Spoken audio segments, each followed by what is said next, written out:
YouTube, welcome back to another video. This video, I'm going to run through 3 things to consider before starting your first journey or restarting the journey that you failed a couple of times. The 3 things that I'm going to run through are themes that have constantly came up in conversation with people about when they have tried before and failed before, and the reasons why that has happened, and how to change your perception of what's went wrong by where you actually started from. Okay, so the first thing we're going to talk about today is, what is it that you really want? Now, a lot of the times I'll ask somebody, what are you working towards? And they say, I'm trying to drop 10 kilos. Everybody wants to drop 10 kilos, but what is it that you really want? You want to drop 10 kilos because you don't like waking up and looking at yourself in the mirror and what you're seeing in the reflection, because you're constantly out of breath when you're walking up the stairs, because you're finding it hard to play with your kids, whatever it is, okay? But there's a little bit of a guideline with finding out what it is that you actually want, not what you're just telling yourself you want because it's easy to say to yourself. So the first thing is, you need to be specific. I need to lose, and I want to lose 12 kilos to get my body fat down to a healthy position. You need to write it down. Once it's out of your head and it's on paper, there is data there to say you're actually going to work towards that more so than just thinking to yourself, I could do it losing a couple of kilo here and there. Once you get it down onto a piece of paper, or even writing it down on your notes on your phone, it's going to make a difference. That is the first and second step. The third step to this is to voice it. Tell somebody close to you. It doesn't have to be your friend, it can be a family member, somebody that you can confide in. Tell them what you're doing to give yourself that little bit of accountability as well. And the last thing is, keep it visible. Keep it somewhere when you write it down that you will see it time and time again. For example, on my phone, I've got a couple of different screensavers. So I want to see this the first thing in the morning, I read that to myself. Then I've got some stuff that I'm trying to work towards. Then I've got some things that kind of keep me mentally in check. So the 4 of them, which I can guarantee you probably have not done before, when you start with this, you're going to start the journey like you never have before, and getting that little bit of wind beneath your sails, momentum in your days and your weeks, will automatically carry you through a little bit further because you've got a stronger foundation from what you're starting with. The second thing that you need to think about and really think about, and this is one of the most difficult things to really wrap your head around, it doesn't come to you straight away, you have to put a little bit of work into it, is figuring out your why. Why are you working towards whatever goal you set yourself after you really ask yourself, what is it that I'm trying to work towards, okay? Now, typically it takes a long time to figure out your why. I was a good distance into being a coach and a physical therapist at the time to figure out, why am I really doing this, okay? A couple of questions with this. You have to find the real reason.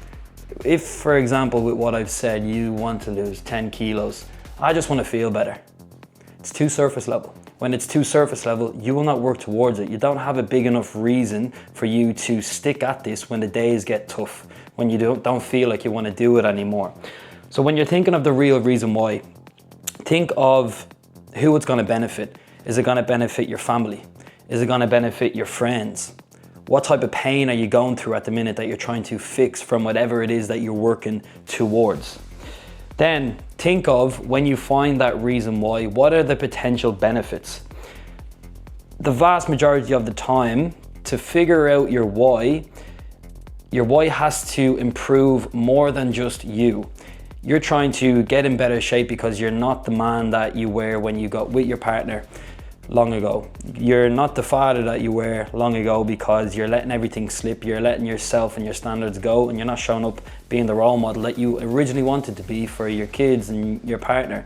You might be dipping in performance in work. You might be struggling to get out of bed because of the lifestyle choices that you're making. You have to think of improving more than just you, and when you dig into, okay, well, if I do this and I follow through, and when I hit that goal, what are going to be the outcomes? When you think about that and you strike gold and you say, that's the one, that is why I'm doing this, then after your what and your why, and you have the reasons, it clicks. Next of all, you've got an emotional attachment to what you're doing because you can see what's going to happen when you follow through and you reach your goal. The third and final thing I want to speak about, and nearly 100% of the conversations that I have with people, it boils down to this third thing, that people overshoot and over expect for the time that they are giving themselves, okay? So people are working and doing stuff for years and years and years on end, beneficial or not beneficial, and they don't realize what they're doing, and they get to a point then and they're like, holy shit, I'm so out of shape, I'm not showing up, I'm not present with my family, I'm nowhere near as ambitious as I once was, I'm not putting in any sort of work that I used to. Fuck, give me 12 weeks. Give me 8 weeks and I'll get back there. You cannot undo a massive amount of work in a very short time frame, okay? Now what happens off the back of this is your motivation comes up, but your discipline is lacking. So what happens then when you're trying to undo years and years and years of possibly doing the wrong thing, or having the blinkers on, being on airplane mode and just coasting through life? You cannot battle motivation and short bursts of motivation with a lack of discipline. So when I talk about motivation and discipline in regards to time, you will wake up on a Monday morning, on a fresh week, on a fresh month, and you're like, today is my day. The following Monday, you will not wake up the same. You may not even wake up the same on the Tuesday. So what happens if you are having 5, 6, 7 weeks of the motivation coming up, motivation goes down, and next of all, you're like, 8 weeks have gone, 12 weeks have gone, I haven't done sweet F all. So when I talk about time in regards to the two of them, most people expect miracles in a very, very short time frame. What happens when you don't reach that goal and you're like, I was so motivated sometimes I wasn't. You let yourself down and then you start again. And it's this vicious cycle of going around and round and round, but actually not going anywhere. Whereas if you can increase this time frame, you will give yourself more of an opportunity to build discipline with less expectation. When you take the expectation down on yourself, you expand the time frame and you give yourself work to do, and don't be upset when you don't reach there the first time.